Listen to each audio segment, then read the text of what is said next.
আজি মই এটা ভিডিঅ' শ্বুট কৰিবলৈ আহিছিলোঁ। এই ভিডিঅ'টো শ্বুট কৰিবলৈ আজি আমি তিনিটা আহিছিলোঁ, শংকৰ, বিনোদ আৰু মিলন আৰু মই। আমি মানে আজি মোবাইলটো উলিয়াই ভিডিঅ' কৰিবলৈ লৈছিলোঁ, সেই বৰষুণ আহিলে। তাৰপিছত বৰষুণ এৰাৰ পিছত আমি ভিডিঅ' বনাবলৈ আকৌ ওলাই আহিলোঁ। ছেকেণ্ড শ্বুটটো কৰিবলৈ আকৌ আমি বাহিৰলৈ ওলাই আহিলোঁ। ছেকেণ্ড শ্বুটটো কৰিলোঁ, কৰাৰ পিছত আকৌ এবাৰ বৰষুণ দিবলৈ আৰম্ভ কৰিলে। সেইকাৰণে আমি আকৌ পুনৰ আহিলোঁ আৰু বৰষুণ মানে ইমানেই ডাঙৰকৈ দিলে আমি ওপৰত উঠিবলগীয়া হৈ গ'ল আৰু ওপৰৰ পৰা যিটো আমি ভিউ দেখিলোঁ সেইটো উপলব্ধ আপোনালোকক দেখাওঁ।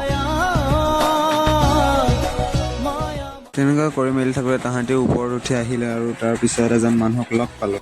সেই মানুহজনে বোলে আমাক গান শুনাই, আমি গানটো শুনিলোঁ বাৰু। শুনাৰ পিছত আপোনালোকৰ ৰিয়েকশ্যনটো ক'ব। আপোনালোকক নমো নাৰায়ণ আদি নিৰঞ্জন অনন্ত হয় যাক প্ৰভু কৰিলা হৰণ হৰণ কৰিয়া উঠিয়া থাকোঁতে চাৰি বেদ নিশ্বাস মানে ভৰিলা নিশ্বাস কাৰণতে টং টং নিৰ্মল ৰত্নে গানটো শুনি শুনি আমি তেখেতক বাই দিলোঁ আৰু সেই জেগাডোখৰ বাই দি আজি আমি পুনৰ এই শ্বুটিংটো সামৰি ঘৰলৈ যাবলৈ আহিলোঁ। আৰু এই ঘৰলৈ যাওঁতে ৰাস্তাত এডোখৰ বাগান দেখিলোঁ আৰু এই বাগানখন ইমানেই সেউজীয়া হৈ আছে যে আমি ইয়াত কেইখনমান ফটো মাৰিলোঁ আৰু আজিলৈ এই ব্লগটো সামৰি নিমাৰিলোঁ। কাইলৈ পুনৰ লগ পোৱাৰ আশাৰে আজি এই ব্লগটো ইমানতে সামৰি মাৰিলোঁ। Bye bye.